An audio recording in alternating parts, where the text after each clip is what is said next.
छत्तीसगढ़ के प्रदेश अध्यक्ष, बस्तर के माटी के पुत्र आदरणीय कोमल हुपेंडे जी, हमारे प्रदेश के सभी यहाँ पर उपस्थित वरिष्ठ पदाधिकारीगण, कोंडागांव जिले के अध्यक्ष शंकरलाल नेताम जी, नारायणपुर जिले के अध्यक्ष नरेंद्र नाग जी, कोंडागांव के सचिव जुगल किशोर जी, नारायणपुर के सचिव मनीष राठौर जी, सभी जिले के पदाधिकारीगण, यहाँ पर उपस्थित अलग अलग विधानसभा के सभी कार्यकर्ता साथीगण, सभी मातृशक्ति, सबसे पहले मैं आप सबको धन्यवाद और आभार व्यक्त करूंगा। जिस तरह से आप सबने आदिवासी संस्कृति का जो एक मनमोहक दृश्य के साथ आप सब लोगों ने स्वागत किया, जो नृत्य देखने को मिला, जो संगीत देखने को मिला और जो उसमें शामिल हो, उसमें मुझे खुशी हुई। इसके लिए आप सबको दिल की गहराई से आभार, सभी कलाकार को दिल की गहराई से आभार। बस्तर की संस्कृति सबसे सुंदर संस्कृति है। आप सबकी जो संस्कृति का मनमोहक दृश्य हमने देखा, मुझे लगता है कि यही हमारी सभ्यता की पहचान भी है। आज जब मैं आपके बीच में आया हूं, आते ही हमारे देश के संविधान को जिसने रचा, बाबा साहब को हमने नमन किया। 75 साल से भी ज्यादा हो गए इस देश की आजादी को लिए हुए। 75 साल पहले जब आजादी की लड़ाई लड़ गई, तो आखिर यह लड़ाई क्यों लड़ी गई, क्या जरूरत थी? लड़ाई इसीलिए लड़ी गई कि अंग्रेज हमारे देश में आकर हमारा संसाधन को भी लूटा और हमारे लोगों का भी शोषण किया। हमारे देश में हमारे पुरखों ने, हमारे पूर्वजों ने यह कहा कि जो शोषण हम झेल रहे हैं, जो संसाधन का लूट हम झेल रहे हैं, वो शोषण हम अपने बच्चों का नहीं होने देंगे। और इसलिए हमारे पूर्वजों ने शहादत दी, फांसी के फंदे पे लटक गए। हजारों लोगों के शहादत के बाद इस देश को आजादी मिली। क्या सपना था उनका? यही तो सपना था ना कि अगर आजादी मिल जाएगी तो हमारे अपने लोग सत्ता में आएंगे। जब अपने लोग सत्ता में आएंगे तो हमारे लोगों का शोषण नहीं होगा, लूट नहीं होगा, भ्रष्टाचार नहीं होगा। 75 साल हो गए इस देश की आजादी का। 75 साल बाद जब आज हम देखते हैं तो जरा दिल पर हाथ रख के बताइए, क्या आज भी वो शोषण गरीबों का नहीं हो रहा? क्या आज भी उसी तरह का लूट नहीं हो रहा? तो जब उसी तरह की लूट जारी हो, जब उसी तरह का शोषण जारी हो, तो क्या जिन लोगों ने इस देश की आजादी के लिए अपनी शहादत दी, उनका आत्मा नहीं रो रहा होगा? तो ऐसे में हमारा क्या दायित्व बनता है? हमारे पुरखों ने इस देश की आजादी के लिए अपनी शहादत दी, अपना बलिदान दिया, और हम चुपचाप इस शोषण को झेलते रहे, हम चुपचाप इस लूट को झेलते रहे। 75 साल से यह अनबरत सिलसिला जारी है। बस मैं आपको जगाने आया उन पुरखों के वास्ते जिन्होंने शहादत देकर, जिन्होंने अपना बलिदान देकर ये देश सुरक्षित रहे, वो ऊपर चले गए। अब ये शोषण नहीं चलने वाला, अब ये लूट नहीं चलने वाला। मुझे ये लगता है कि आजादी के 75 साल बाद जो काम पहले अंग्रेज क्या करते थे, जब अंग्रेजों के खिलाफ हमारे पुरखों ने आवाज उठाई, तो अंग्रेज पहला काम क्या किया कि ये लड़ाई कमजोर हो, उन्होंने धर्मों के नाम पे लड़ाई लगा दी। हिंदू मुसलमान में देश को बांटने की कोशिश करी, उससे भी काम नहीं बना तो जाति के नाम पर समाज को बांटने की कोशिश करी। ये जाति की लड़ाई, ये धर्म की लड़ाई इसलिए लड़ाई गई ताकि ये आवाज जो उनके खिलाफ था, जो विरोध उनके खिलाफ था, ये आवाज कमजोर हो। आज दिल पर हाथ रख के बताइए कि आजादी के 75 साल बाद भी जो अंग्रेज काम करते थे वो आज के नेता नहीं कर रहे। कि आज के नेता सत्ता के लपाने के लिए धर्मों के बीच लड़ाई नहीं लड़ा रहे, जाति के बीच लड़ाई नहीं लड़ा रहे।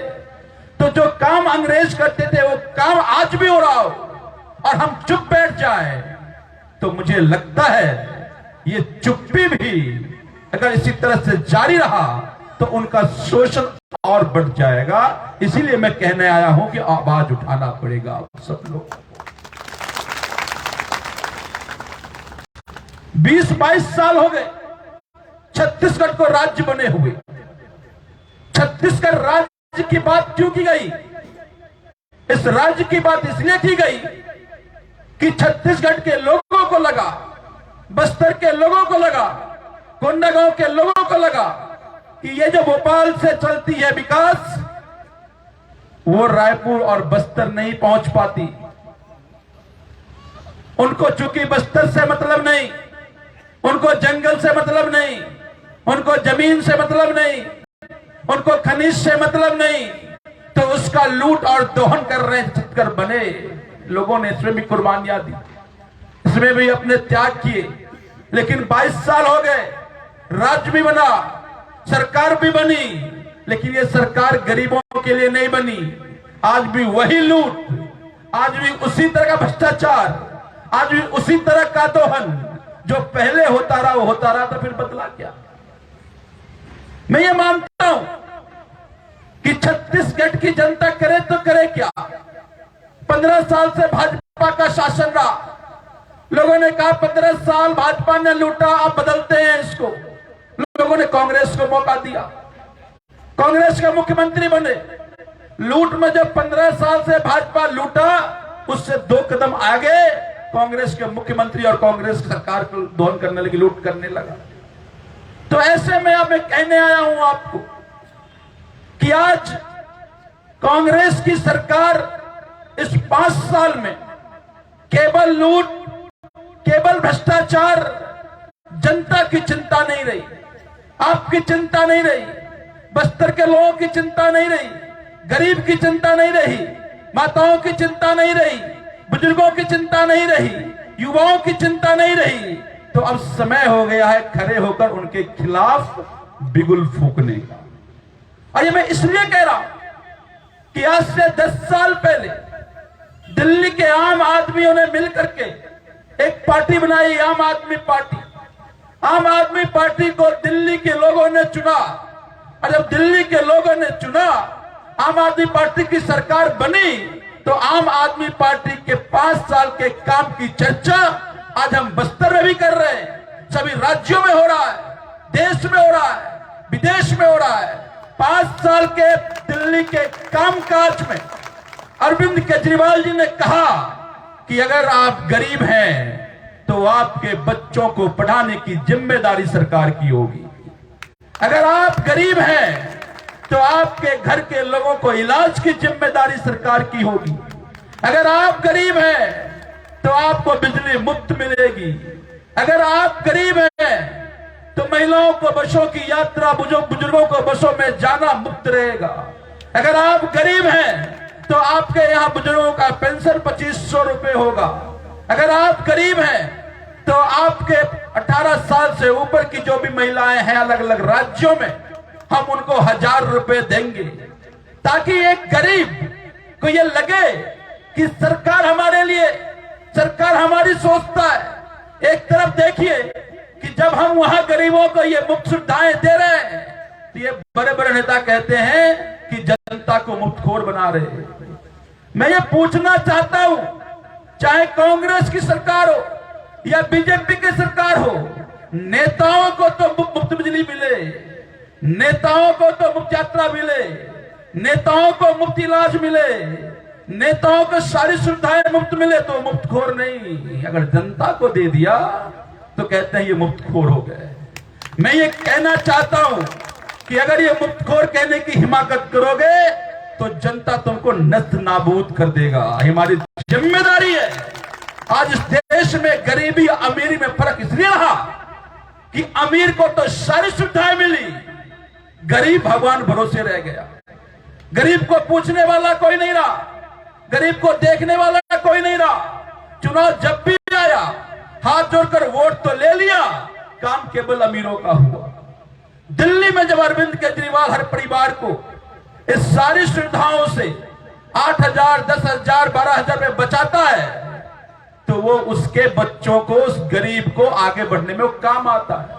मैं आपको उदाहरण देता हूं कि मान लीजिए आज दिल्ली में हो, पंजाब में हो, अगर आपके घर में 18 साल से ऊपर की महिलाएं हैं, 4 महिलाएं मान 4,000 रुपए ऐसे देता। अगर 2 बुजुर्ग हो 2500 रुपए पेंशन, 5,000, 4,000, 9,000 हो गया। बिजली फ्री मिलती है, 1,000-1,200 उसमें भी जोड़ दीजिए, 10,000 हो गया। इलाज सारा फ्री, पढ़ाई सारी फ्री। आज अगर अपने बच्चों को आप पढ़ाते हैं तो आधा आपकी कमाई का खर्चा या तो बच्चों को पढ़ाने में या घर के लोग इलाज करने में लग जाता है। 75 साल में सरकारें 2 काम नहीं कर पाई कि अपनी जनता की अच्छी पढ़ाई करा दें, हम अपने लोगों को अच्छी इलाज करा दें। आज लोग इलाज के बिना मर जाते हैं, तो फिर काहे किया जाता है? 75 साल बाद भी अगर हमारे लोग, अगर हमारी जनता अच्छे इलाज के बिना मर जाए तो लानत है ऐसी सरकारों पे। तो अरविंद केजरीवाल जितनी सुविधाएं दे रहे, आप भी अपनी सरकार को एक वोट से चुनते हैं। दिल्ली में भी जनता एक वोट सरकार को चुनती है। दिल्ली की में जो जनता चुनती है उसको इतने सारे फायदे, और आप अगर वोट सुनते हैं आपका कोई देखने और सुनने वाला। आज हमने बाबा साहब को नमन किया। बाबा साहब ने संविधान में यह लिखा, बाबा साहब ने कहा कि अगर आप गरीब हैं तो आपके बच्चों की पढ़ाने की जिम्मेदारी सरकार की होगी। अगर आप गरीब हैं तो आपके घर के लोगों के इलाज की जिम्मेदारी सरकार की होगी। 75 साल हो गए, बाबा साहब की दुहाई, नाम की दुहाई तो सबने दिया, बाबा साहब के सपने को साकार किसी ने किया। हाँ, मुझे गर्व है, आप सबको गर्व होना चाहिए कि आप जिस पार्टी के हिस्सा हैं, दिल्ली में वो पार्टी आजादी के 75 साल ही सही बाबा साहब के उन सपनों को साकार दिल्ली में आम आदमी पार्टी की सरकार कर रही है। आज दिल्ली में आम आदमी पार्टी, अगर आप गरीब हैं तो आपके बच्चों की पढ़ाने की सारी जिम्मेदारी ले रही है। अगर आप गरीब हैं तो आपके घर में कोई बीमार पड़े उसकी इलाज की सारी जिम्मेदारी सरकार ले रही है। तो मुझे लगता है कि 75 साल बाद सही बाबा साहब की आत्मा को शांति मिल रही होगी कि कोई सरकार तो आए, कोई सरकार तो आया जो हमने सपना देखा उन सपनों को साकार कर रहा है। और मैं इसलिए भी कह रहा हूं कि मान लीजिए आप गरीब, हो सकता है कई बार ये गरीबी आपकी बदकिस्मती हो, लेकिन जो घर में बच्चा जन्म लेता है उसका क्या दोष? ये जन्म मरण सब ऊपर वाले की किस्मत किया हुआ है कि कौन बच्चा कहां जन्म लेगा। अगर वो गरीब आपके घर में जन्म लिया, आप गरीब हैं, उनकी बदकिस्मती उसी से शुरू हो जाता है। तो इसीलिए बाबा साहब ने कहा था कि अगर आप गरीब हैं तो आपको चिंता करने की जरूरत नहीं है, आपके बच्चों की चिंता सरकार करेगी। लेकिन 75 साल में किसी सरकार ने कभी बाबा साहब के उन सपनों पर चलने की हिम्मत नहीं की, और वो इसलिए नहीं की क्योंकि उसको आप पे चिंता नहीं थी। तो 5 साल में अगर दिल्ली में इतना काम हो सकता है, पंजाब में भी सरकार बना, पंजाब में काम हो रहा है, तो फिर ये छत्तीसगढ़ में भी हो सकता है। तब मैं आपको कहने आया हूं कि ये 9 महीने रह गए हैं। जब आज इस सभागार में आप उपस्थित हैं तो मैं आपको एक बहुत बड़ी जिम्मेदारी, एक बहुत बड़ा काम सौंप पर जाता हूं। अगर आपको बस्तर में रहने वाले उन तमाम गरीब जिनके बच्चों को शिक्षा नहीं मिली उसकी चिंता है, अगर आप यहां इलाज के बिना एक गरीब मर जाता अगर उसका दर्द है, तो ये 9 महीना चुप नहीं बैठना, ये 9 महीना घर नहीं बैठना। 9 महीने बाद चुनाव होने हैं। अब आपके पास वो आम आदमी पार्टी जो दिल्ली में काम किया, पंजाब में काम किया, छत्तीसगढ़ में चुनाव लड़ने वाला है। तो आप जो झेलते रहे, आप जो आज तक जो शोषण झेला, जो आपने दमन झेला, आपके बच्चे ना झेले, इसकी लड़ाई अब आप सबको मिलकर के लड़नी पड़ेगी। बस्तर हमेशा क्रांति की धरती रही है, कोंडागांव हमेशा क्रांति की धरती रही है। बस्तर से आवाज, बस्तर से गूंज इतनी तेज उठनी चाहिए कि रायपुर की कुर्सी हिल जाए। अब लगे इन नेताओं को कि अब लोग जाग गए, अब ये झूठे वादा नहीं चलेगा, ये गरीबों का शोषण नहीं चलेगा। अब आम आदमी पार्टी की धमक छत्तीसगढ़ में है और छत्तीसगढ़ की जनता अपनी लड़ाई आम आदमी पार्टी के साथ मिलकर लड़ने वाली।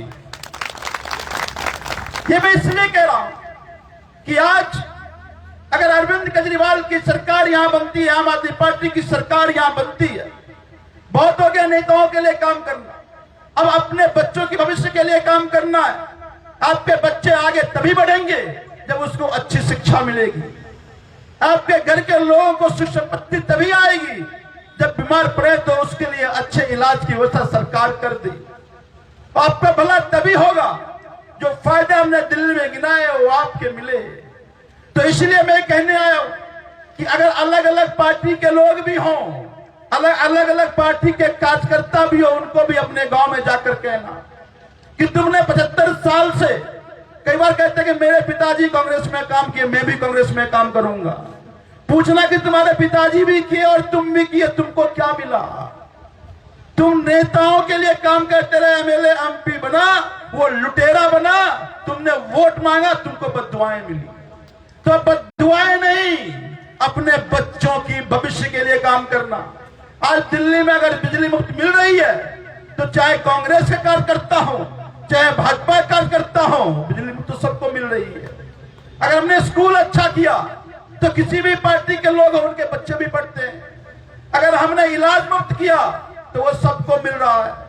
तो मेरा ये कहना कि अलग अलग पार्टी के कार्यकर्ता भी बुलावे में थे, उनको भी जगाना है, उनको भी समझाना है कि नेताओं के लिए काम करते रहे, अब अपने बच्चों की भविष्य के लिए काम करो, युवाओं के रोजगार के लिए काम करो, अच्छे अस्पताल बने इसके लिए काम करो, गरीबों को सुविधा मिले इसके लिए काम करो। मुझे पूरा विश्वास है कि अगर केवल उनको अपने लिए, अपने बच्चों की भविष्य के लिए अगर आपने प्रेरित कर दिया, वो अपने आप आम आदमी पार्टी से जुड़ जाएगा, क्योंकि कांग्रेस और भाजपा में वो सभी चीजें कभी मिल नहीं सकती। तो इसलिए साथियों, चुप नहीं बैठना है। ये लड़ाई कोई आसान लड़ाई नहीं है। चुनाव फिर आएगा, नेता फिर आएंगे, वादे फिर होंगे, बीजेपी वाले कांग्रेस को गाली देंगे, कांग्रेस वाले बीजेपी को गाली देंगे, कई बार हम भी उसके गुमराह हो जाते हैं। तो जाके लोगों को बताना है कि गाली गलौज नहीं, हमारे बच्चों को हमें रोजगार कैसे मिलेगा उसके लिए बात करना है, हमारे स्कूल कैसे मिलेगा इसके लिए बात करना है, अस्पताल कैसे बनेगा पहले उसके उपाय बताओ फिर वोट करना है। एक एक व्यक्ति को विकास कैसे होगा और जो विकास करे वही आपके बीच आए, उसको जगाना पड़ेगा। मैं देख रहा हूं कि बड़ी संख्या में युवा है, बड़ी संख्या में आप महिलाएं। मुझे लगता है कि आम आदमी पार्टी की ताकत यही युवा और यही महिलाएं, इसलिए कि युवाओं का भविष्य है और आप घर चलाती हैं। घर का क्या हालात है महंगाई के कारण आपको पता है। तो आप दोनों इस व्यवस्था के शिकार हैं और यही दो ताकत आम आदमी पार्टी की है। मैं कई बार कहता हूं कि ये जो युवाओं की फौज है ये हमारी ताकत है।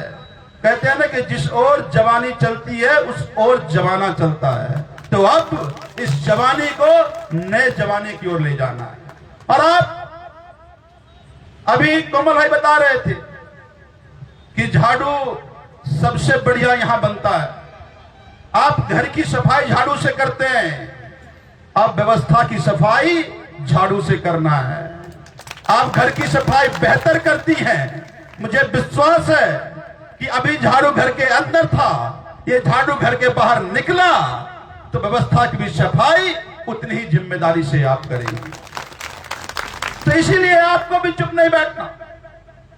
अब आपको भी इस लड़ाई का अगुवा बनना पड़ेगा। और आम आदमी पार्टी दिन रात आगे इसलिए बढ़ रही है क्योंकि आपका साथ और आपका आशीर्वाद आम आदमी पार्टी को, अरविंद केजरीवाल को है।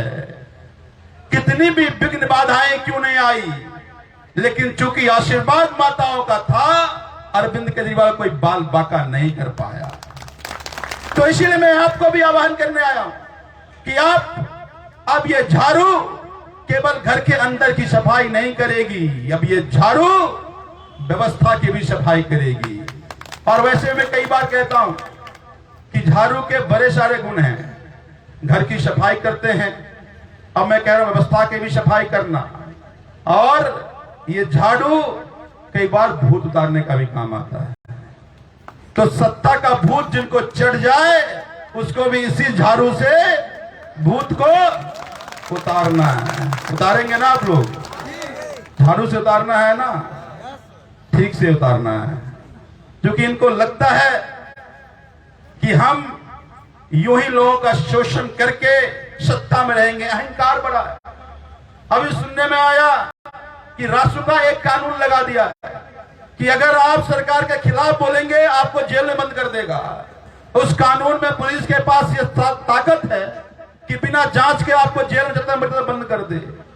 तो ये जो इनको अहंकार है, ये 5 साल के लिए आपने उनको सत्ता बैठाया और उनको अहंकार ऐसा हो गया कभी जाएंगे नहीं।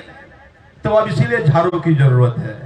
वो जो सत्ता का भूत दिमाग पे चढ़ गया है, उसको झाड़ू से उतारना है। उतारना है ना, उतारना है ना। तो इसीलिए, और झाड़ू जो है ये अपने आप में एक संदेश देता है। क्या? झाड़ू की एक तिल्ली लीजिए, घर की सफाई कीजिए, सफाई होगा।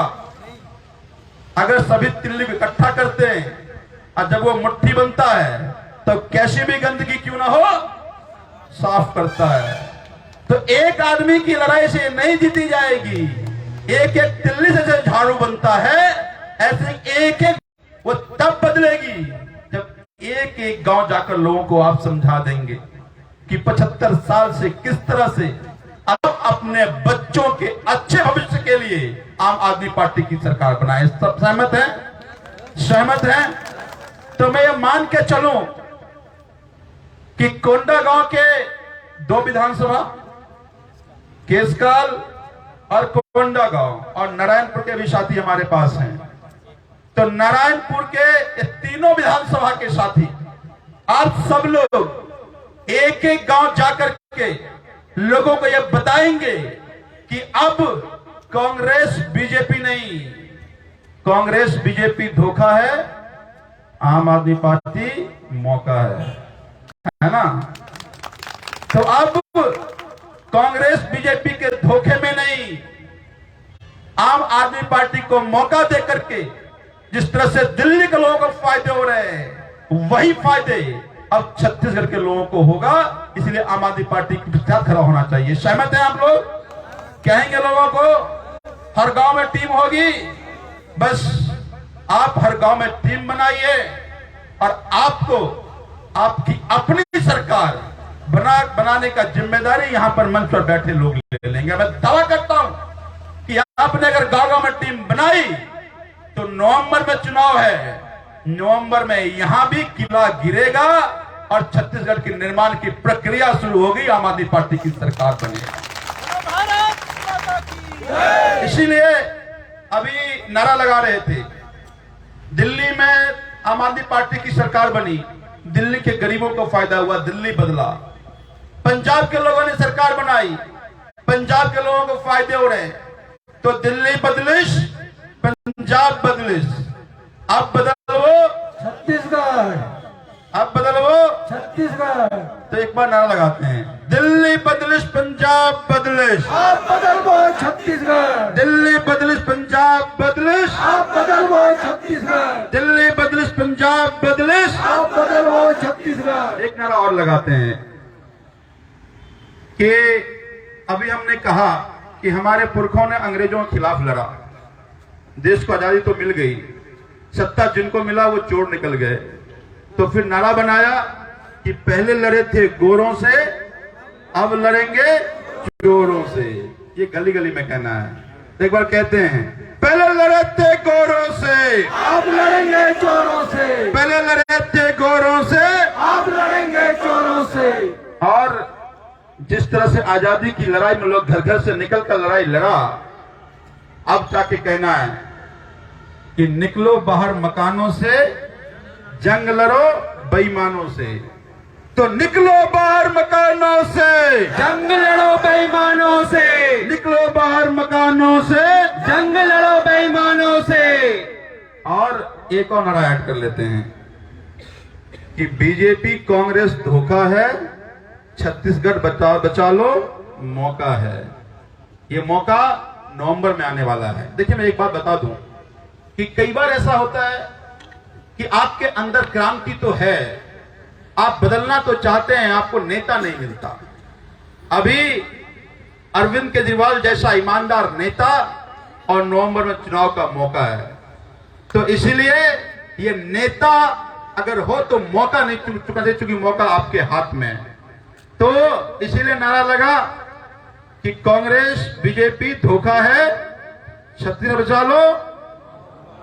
तो नारा लगाए, नारा कांग्रेस बीजेपी धोखा है, छत्तीसगढ़ बचा लो मौका है। जोर से लगाना पड़ेगा।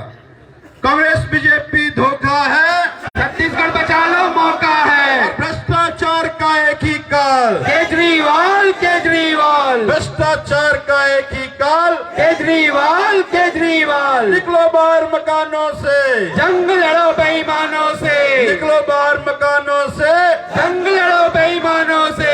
पहले लड़े थे गोरों से, अब लड़ेंगे चोरों से, पहले लड़े थे गोरों से, अब लड़ेंगे चोरों से। दिल्ली बदलिश पंजाब बदलिश, अब बदल वो छत्तीसगढ़, दिल्ली बदलिश पंजाब बदलिश। अब बदल वो छत्तीसगढ़। भारत माता की जय, भारत माता की जय, वंदे मातरम, वंदे मातरम। बस ये नारे में मैंने केवल इसलिए दोहराए कि अब ये नारे की हैबिट कर लो और टोपी कभी मत खोलना, क्योंकि ये टोपी जब आप पहनते हैं तो लोगों को आप में उम्मीदें दिखती हैं।